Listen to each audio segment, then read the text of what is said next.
बिस्मिल्लाहिर्रहमानिर्रहीम। अस्सलाम वालेकुम व्यूअर्स, क्या हाल है। उम्मीद करती हूँ कि आप लोग ठीक होंगे और मैं भी अल्लाह ताला के फ़ज़ल करम से अल्हम्दुलिल्लाह ठीक ठाक, शुक्र मेरे मालिक का। इतने दिन मैं कहाँ गायब थी। जैसे कि मैंने पोस्ट डाली थी कि मेरे ससुर की जो उनसे वो सडन डेथ हो गई, उनको हार्ट अटैक हुआ था, तो जिसकी वजह से ना हम लोग बड़े ऐसे हिल से गए। बेशक घर में से जब कोई अपना जाता है तो जिनका अपना जाता है ये उन्हीं को दर्द होता है। तो बस अभी अभी भी हम उस शौक़ से ना बाहर नहीं आए। तो आज मैं जा रही थी, आज जुम्मा का दिन है, तो मैं सुबह जब नमाज़ अदा करने लगी तो मुझे ऐसे लगा कि जैसे ना कोई बस ऐसे जैसे ना आवाज़ पड़ी, मेरा दिल बस भागा कि मैं ना ज़रूर जाऊं।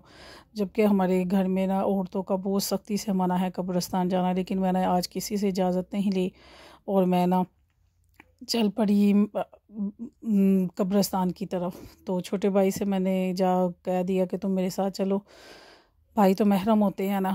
तो फिर मैंने कहा जो होगा सो होगा, लेकिन कई दफ़ा होता है जब तक आप अपने माँ बाप की कब्र पे ना जाओ तो आपके दिल को सुकून नहीं मिलता। मेरे ससुर का मुकाम मेरी लाइफ में मेरे बाप जैसा था। 14 साल हो गए मेरी शादी को और बहुत मोहब्बत देने वाले थे। उनमें वो ससुर वो सास वाली वो जो चीज़ें होती हैं ना, वो चीज़ें नहीं थी। ना तो रोक टोक, ना ये वो, ना वो, कुछ भी नहीं था। तो ना तो उन्होंने सख्ती थी, ना उन्होंने कभी रोका टोका था। अल्लाह ताला जो मुझे डीपली जानते हैं, जो मुझे क्लोज़ जानते हैं, उनको पता है। ससुर के जाने से पहले उनके पास अब ज़्यादा उनका वही आखिरी आराम गाह उन्हीं की है, वही घर है। उससे पहले रास्ते में मेरी वालदा का कब्रिस्तान था, तो पहले मैं वालदा के कब्रिस्तान में आई और एक मुद्दत के बाद आई। तो मैंने पहले प्रॉमिस मेरे भाई ने किया, मेरे से करवाया कि तुम जाके उधर रहोगी नहीं। मैं कहा नहीं, मैं कभी भी नहीं रहूँगी। कहते वो जो चले गए हैं बहुत अच्छी जगह पे हैं और उनके लिए हम दुआ करेंगे तो अल्लाह ताला उनको अच्छी से अच्छी जगह देगा। तो ये मेरी वालदा की कब्र है और मैं वादा किया अपने भाई से मैं बिल्कुल नहीं रोऊँगी और मैंने अपनी माँ के कदमों को हाथ लगाया। और फिर जब लगाया तो फिर मेरे से रहा नहीं गया। फिर मेरे दिल से वही निकला कि क्या कहते हैं, कहते तो थे कि छोड़ के कभी नहीं जाऊंगी, दिल नहीं करता, लेकिन अम्मी कैसे आपका दिल किया इधर आने को। तो अचानक नज़र मेरी अपने ये छोटे वाले बाइक पे पड़ी और जब ये कोई 4 साल का था, तो 5 साल का था, हाँ। तो तब मेरी वालदा की डेथ हुई थी। तो अल्लाह ताला ने ये भाई, बड़े भाई से ना ये इसका 10 साल का फ़र्क है और अल्लाह ताला ने बड़े भाई के बाद एक ही मेरा भाई है, उसके बाद ये 10 साल के बाद अल्लाह ताला ने ये हमें दिया था। तो इसकी अम्मी यही दुआ मांगा करती थी कि अल्लाह ताला मुझे इतनी ज़िंदगी अता करे कि मैं ना इसकी शादी कर लूँ। तो ये वो जगह है जब मेरा ऑपरेट हुआ था, मैंने ख्वाब में देखा था कि मेरी ना कब्र इधर होगी। तो मैंने इसको अपने भाई को बताया कि ये मैंने ये दरख्त जो झुका हुआ है ना, ये मैंने तब जब मैं बेहोश थी तो इसको ख्वाब में मैंने देखा था कि मैं इधर फोत हो गई हूँ और इधर मेरी कब्र है। तो इसकी मैंने ना वीडियो बनाई। तो जब मेरा ध्यान मेरी भाई की तरफ पड़ा तो फिर मेरे से रहा नहीं गया, मेरी आंखों से आंसू निकल आए। मैंने कहा वालदा यही दुआ मांगा करती थी कि तुम्हारी ज़िंदगी, तुम्हारी शादी तक अल्लाह मुझे ज़िंदगी दे दे। तो फिर मैं रोने लगी। उसने कहा चलो फिर इधर से ही तुम घर चलो। मैंने कहा नहीं नहीं, मैं अब पक्की बात है कि मैं नहीं रहूँगी। लेकिन यकीन माने कि जब इधर से मैं एंटर हुई, अब मेरे ससुराल वालों का कब्रिस्तान है, सास और मेरी ससुर और मेरी नंद जो उनसी है ना छोटी, उनकी कब्र इधर ही है। तो इधर भी आके ना मेरे दिल को ऐसे एक होल सा पड़ा। तो छोटा भाई ये तब उन दिनों में जब दफनाया था, इसने जनाजा नहीं था पढ़ा, ना ये दफनाने टाइम आया था, क्योंकि पिछले घर में किसी मर्द की भी ज़रूरत थी जो खाना शाना औरतों को देता। तो इसने वो सारे कामों को संभाला हुआ था। तो हमारे साथ कोई भी नहीं था कि जिसको पता हो। मैंने इसको कहा मैं अब तुम्हें बताती हूँ कौन सी हैं कब्रें। तो मैं सीधी इधर आई और मैंने आके कहा कि ये कब्रें हैं। तो मुझे ऐसे लगा जैसे कब्रिस्तान से ना मेरे अब्बू मेरे ससुर जो उनसे वो वाली, मैंने कहा वो कब्र है।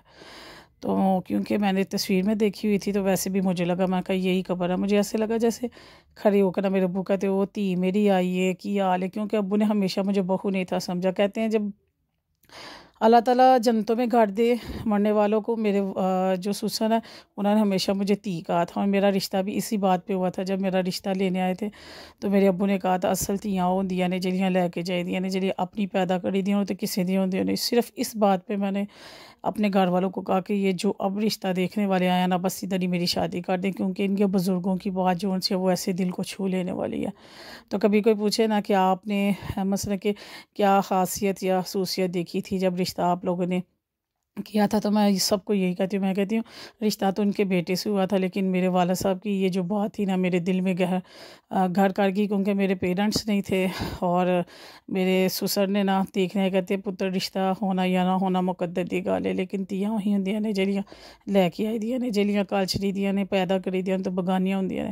اس بات نے میرے دل میں نا ایسی وہ جگہ کی کہ میں نے کہا اب جو بھی ہو نا بس ادھر ہی آپ لوگ کر دیں، ان کے گھر کے نا جو بڑے ہیں وہ محبت دینے والے، اور اللہ کا شکر ہے 14 سال ہو گئے میری شادی کو، میرے جو مجھے جانتے ہیں ان کو پتہ ہے کہ میرے سسر کی میرے ساتھ کتنی محبت تھی۔ وہ بات وہی آ جاتی ہے، بہویں بہویں ہی ہوتی ہیں، وہ ہم لوگ بہویں نا کچھ باتوں سے بہت مجبور ہوتی ہیں کہ ہم لوگ نہ تو چیخو پکار کر کے رو سکتی ہیں، اور نہ ہی اپنے پیار کو نہ کھل کے اظہار کر سکتی۔ اگر ہم کریں گے بھی تو وہ کہیں گے کہ ہم لوگوں سے زیادہ درد ہے کہ بہوؤں کو، ہمارے سے تو خون کا رشتہ تھا۔ لیکن ابھی بھی بات کری آنکھوں میں آنسیاں، کچھ خون کے رشتے جو ان سے ہوتے ہیں نا ان سے رشتے یہ پیارے ہوتے ہیں۔ تو اللہ تعالیٰ میرے سسر کو مغفرت کرے، ان کو جتنے جوگی تھی، جتنے قابل تھی، میں اپنے میکا میں رہتی تھی، میں نے نا ان کی سیوا کرنے کی، ان کی خدمت کرنے کی بہت کوشش کی ہے، لیکن پروردگار کو پتہ نہیں کیا منظور تھا۔